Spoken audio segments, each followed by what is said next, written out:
యూట్యూబ్‌లో వీడియోలు చేస్తూ ఎప్పుడు మానిటైజేషన్ వస్తుందా అని ఎదురు చూస్తున్నారా? అయితే యూట్యూబ్ క్రియేటర్స్ అందరికీ ఇది చాలా ముఖ్యమైన తాజా అప్డేట్.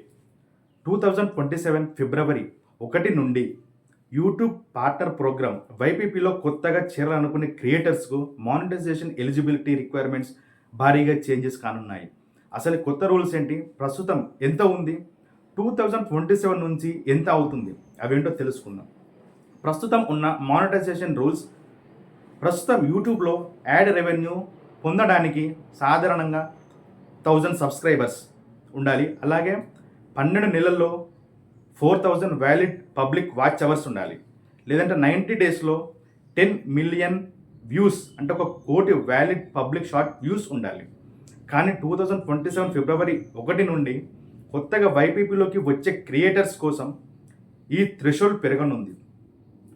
1000 సబ్స్క్రైబర్స్ తప్పనిసరి యాజ్ యూజువల్ పాతలాగే.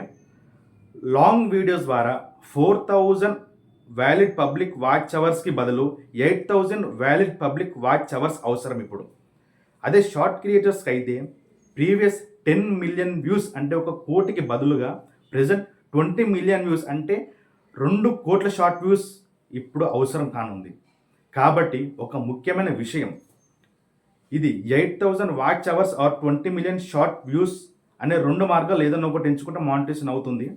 ఇప్పటికే మానిటైజేషన్ ఉన్న వాళ్ళ పరిస్థితి ఏంటి అని అనుకుంటే, ఇప్పటికే వైపీపీలో ఉన్న క్రియేటర్స్ కొత్తగా వైపీపీలోకి ప్రవేశించడానికి ఉన్న ఈ హైయర్ థ్రెషోల్డ్ వర్తించదు.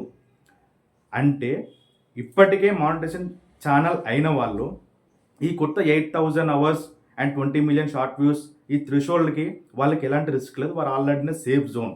క్రియేటర్స్ ఏం చేయాలి? 2017 ఫిబ్రవరి 1 నుంచే మానిటైజేషన్ లక్ష్యంగా పెట్టుకున్న క్రియేటర్స్కి ఒక విషయం గుర్తుంచుకోవాలి. లాంగ్ వీడియోస్ ద్వారా వాచ్ టైం పెంచండి.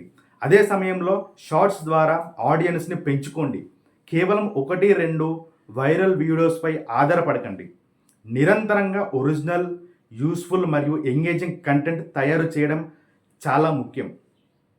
యూట్యూబ్ కూడా క్రియేటర్స్లో కన్సిస్టెంట్ ఎంగేజ్మెంట్ ఎక్కువ ప్రాధాన్యత ఇవ్వాలని ఈ మార్పుల ద్వారా మనకు సూచిస్తుంది.